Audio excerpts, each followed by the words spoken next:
Assalamualaikum warahmatullahi wabarakatuh, Ananda semua. Waalaikumsalam warahmatullahi wabarakatuh. Baiklah, seperti yang dikatakan pada minggu lalu, bahwa materi untuk pertemuan kita hari ini yaitu mengenai makanan dan sistem pencernaan. Sebelum masuk kepada materi, indikator pencapaian kompetensi yang harus Ananda capai yaitu mendeskripsikan fungsi dan jenis makanan berdasarkan kandungan yang ada di dalamnya, menyebutkan struktur organ sistem pencernaan pada manusia, menjelaskan mekanisme pencernaan pada tubuh manusia, serta mengidentifikasi gangguan fungsi yang terjadi pada sistem pencernaan manusia. Selain itu, tujuan pembelajaran yang harus Ananda capai semuanya antara lain, Ananda mampu mendeskripsikan fungsi dan jenis makanan berdasarkan kandungan zat yang ada di dalamnya.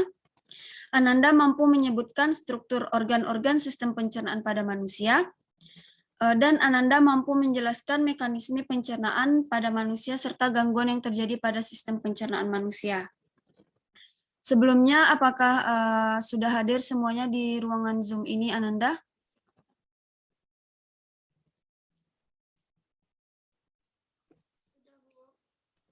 Baik, terima kasih Uzi. Langsung aja kita masuk ke materi pembelajaran, yaitu tentang makanan dan sistem pencernaan.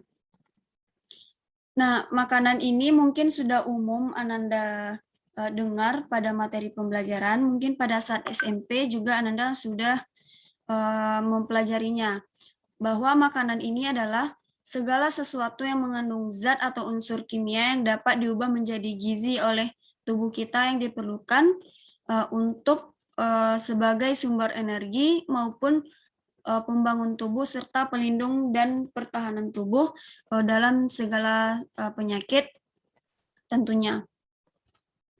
Nah, sebelum itu menurut Ananda setiap memakan makanan itu pada makanan akan terjadi seperti apa? Mungkin dari Uzi bisa membantu Ibu untuk menjelaskan makanan yang Uzi makan itu akan terjadi apa di dalamnya, Nak? Akan dicerna, Bu. Ya, dicerna ya. Bagus, applause untuk Uzi. Nah, pada setiap kali Ananda memakan makanan, maka tubuh akan memproses makanan tersebut dengan mencerna makanan tersebut menjadi senyawa-senyawa yang lebih sederhana yang agar dapat diserap oleh tubuh kita. Nah, di dalam makanan itu juga terkandung zat-zat makanan yang diperlukan oleh tubuh kita dan memiliki peranan penting di dalam tubuh kita. Yang pertama yaitu ada zat karbohidrat, yang karbohidrat ini tersusun atas atom karbon, hidrogen, dan oksigen yang akan membentuk suatu rantai yang akan menghasilkan sumber energi bagi tubuh kita. Nah, dalam karbohidrat ini dapat dikelompokkan menjadi beberapa pengelompokan, yaitu yang pertama dalam bentuk sederhana yang sering disebut dengan monosakarida, yang hanya terdiri dari satu gugus gula, contohnya heksoksa, glukosa, fruktosa, dan galaktosa. Pengelompokan yang kedua yaitu ada disakarida, di mana karbohidrat ini terdiri dari dua gugus gula monosakarida. Rasanya manis dan juga dapat larut dalam air seperti dengan gugus monosakarida. Contoh dari disakarida ini yaitu seperti laktosa, sukrosa, dan maltosa. Pengelompokan yang terakhir yaitu ada karbohidrat dalam bentuk polimer kompleks yang sering juga disebut dengan polisakarida. Merupakan karbohidrat yang terdiri dari banyak ribuan gugus monosakarida yang biasanya itu tidak berasa dan sukar larut. Nah, contoh dari polisakarida ini amilum dan juga nasi yang Ananda makan setiap harinya itu merupakan contoh dari gugus polisakarida di mana tersusun dari ribuan monosakarida. Jadi bagi Ananda yang merasakan kelelahan saat upacara ataupun dalam melakukan aktivitas, maka disarankan kepada Ananda untuk mengonsumsi karbohidrat dalam bentuk gugus monosakarida karena lebih mudah diserap oleh tubuh kita. Contohnya yaitu seperti roti, pisang, dan buah-buahan lainnya yang mengandung karbohidrat dalam gugus monosakarida. Karena kalau bentuk polisakarida Ananda mengkonsumsinya itu akan lama diserap oleh tubuh kita karena terdiri dari ribuan gugus monosakarida. Nah, karbohidrat ini berfungsi sebagai sumber energi, mengatur metabolisme tubuh, dan menjaga keseimbangan asam dan basa. Contoh dari sumber karbohidrat bisa Anda temui pada padi, gandum, ubi jalar, ketela, kentang, jagung, sagu, dan lain-lainnya. Zat yang diperlukan oleh tubuh yang selanjutnya yaitu ada lemak. Lemak ini merupakan zat organik hidrofobik, sehingga sukar larut dalam air. Namun, lemak ini larut dalam pelarut organik seperti kloroform dan benzen. Lemak ini dapat dikelompokkan berdasarkan komposisi kimianya, yaitu ada lemak sederhana, tersusun dari gliserida, contohnya lilin dan minyak. Jadi minyak yang kita gunakan setiap hari itu merupakan lemak sederhana dalam komposisi kimianya. Yang kedua ada lemak campuran, merupakan gabungan lemak dengan senyawa bukan lemak, seperti fosfat, protein, dan glukosa. Contohnya yaitu lipoprotein. Yang terakhir yaitu lemak derivat lemak, senyawa yang dihasilkan dari proses hidrolisis lipid seperti kolesterol, asam lemak, stereol, dan gliserol. Selanjutnya yaitu ada protein. Protein ini merupakan bagian dari semua sel hidup yang terdiri dari satu atau lebih dari polimer. Protein ini dapat diserap oleh tubuh dalam bentuk sederhana yaitu asam amino. Seperti yang Ananda lihat di layar Zoom, di sini ada asam amino esensial dan asam amino non-esensial. Nah, asam amino esensial ini merupakan asam amino yang terdapat pada hewani, dan asam amino non-esensial ini bisa didapatkan pada nabati. Contoh dari asam amino ini yaitu ada leucin, ada phenylalanin, ada histidin, ada prolin, serin, dan glisin. Zat yang terkandung dalam tubuh yang diperlukan oleh tubuh yaitu ada mineral, merupakan substansi anorganik pada umumnya ditemukan dalam bentuk ion.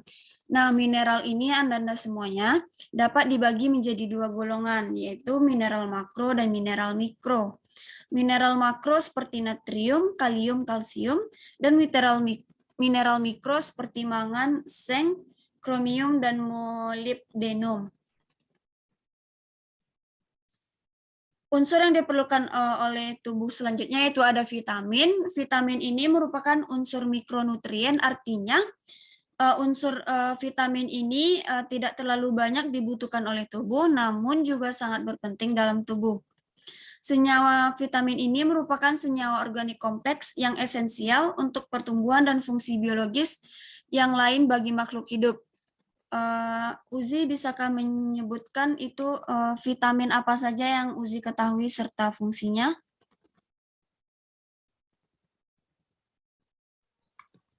Vitamin A, Bu, untuk menyehatkan mata.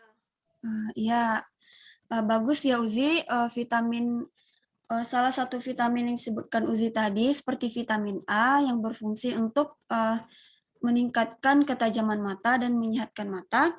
Dan juga ada vitamin K yaitu bisa untuk lebih mempercepat pembukuan darah, dan serta vitamin D untuk menyehatkan kulit kita, dan juga seperti vitamin E.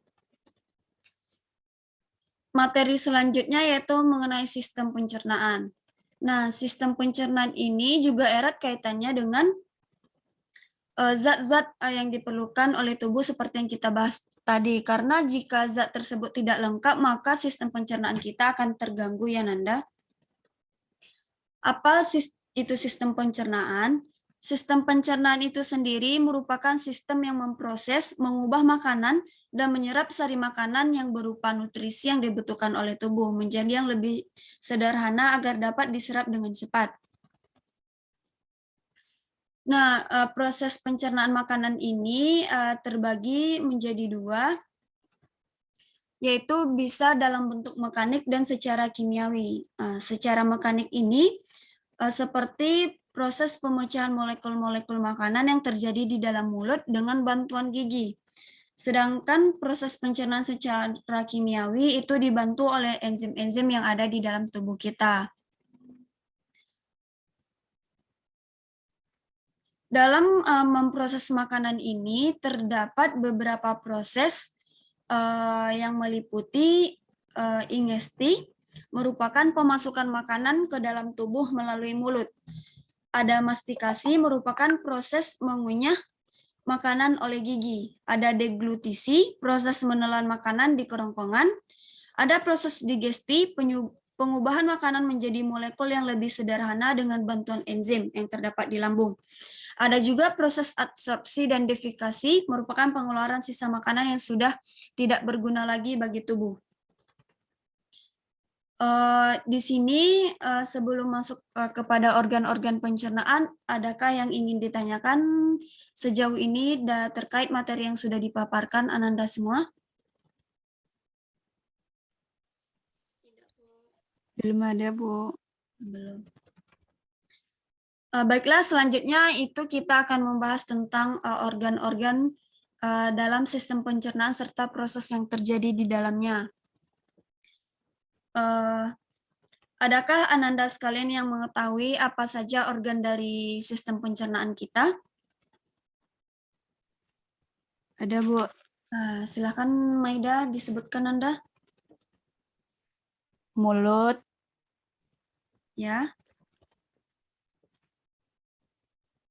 Ada lagi nak? itu kalau kerongkongan atau tenggorokan tuh. Kerongkongan. Kalau tenggorokan itu untuk sistem Kerongkongan. pernafasan ya Nanda. Lambung, usus. Gitu, Bu.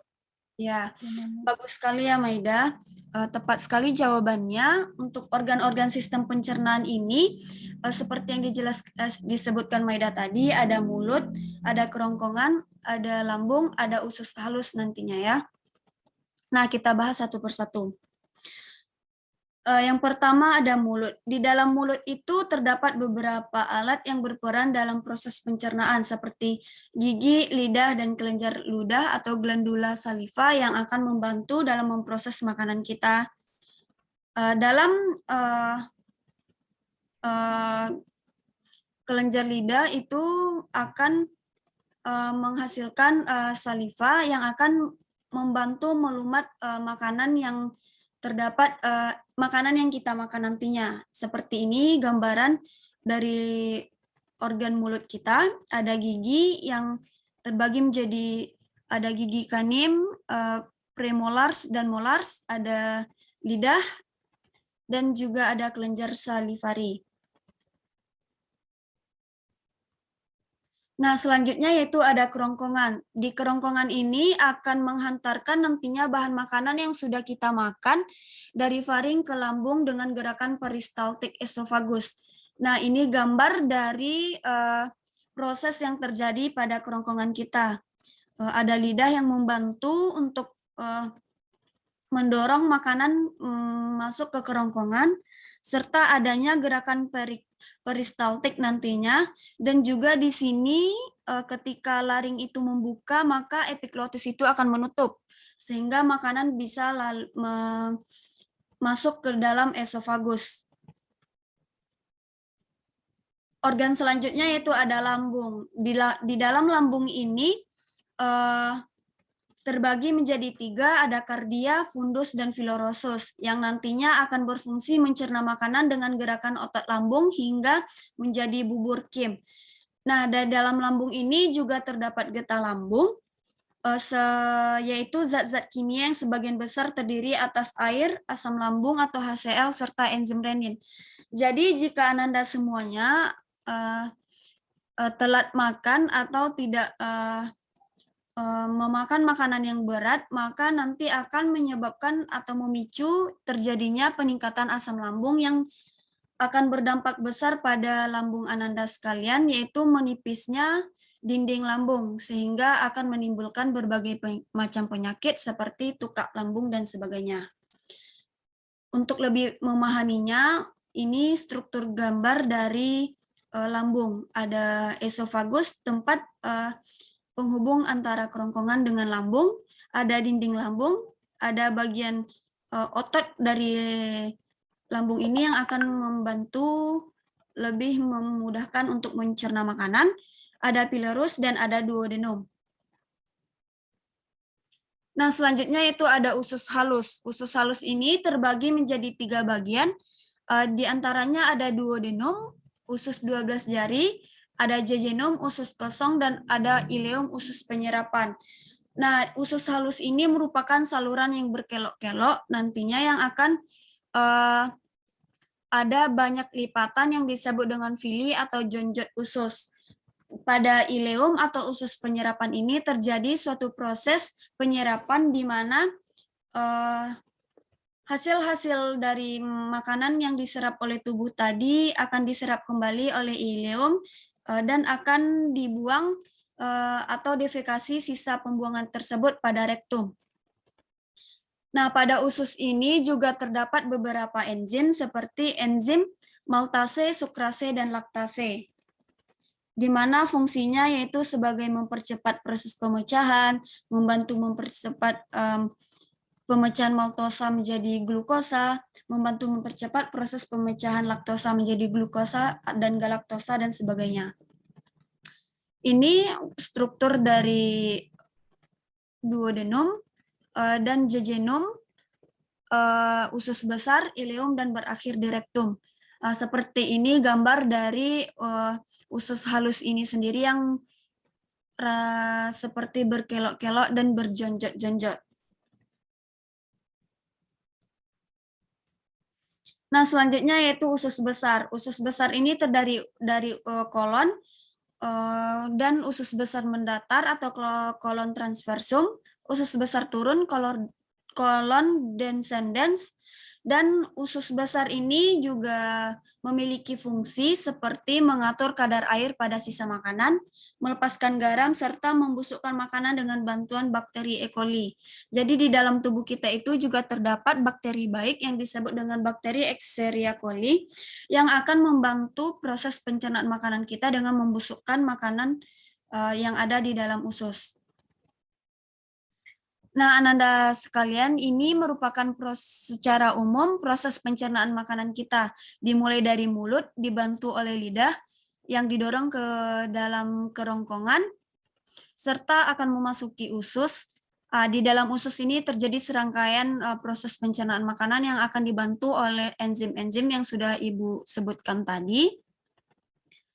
Setelah itu masuk ke dalam usus halus, ada di small intestine ini, selanjutnya akan masuk ke usus besar dan berakhir ke rektum, dan akan dikeluarkan melalui anus. Baik Ananda semua, materi kita sudah selesai. Apakah ada pertanyaan dari Ananda semua terkait pemaparan materi yang sudah Ibu sampaikan tadi?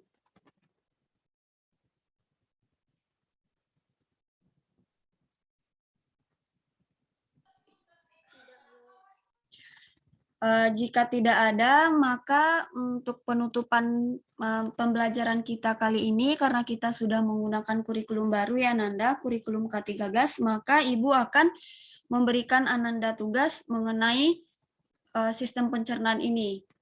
Ananda semuanya ditugaskan untuk mencari gangguan-gangguan penyakit pada sistem pencernaan. Di sana Ananda juga harus menjelaskan bagaimana cara mengobati atau pengobatan alternatif dalam menanggulangi penyakit tersebut. Paham Ananda?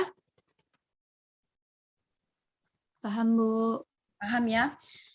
Jadi untuk pertemuan minggu depan itu kita akan masuk ke proses pencernaan pada hewan vertebrata. Ananda juga diinstruksikan untuk membaca materi tersebut karena sebelum memulai pembelajaran kita akan melaksanakan kuis.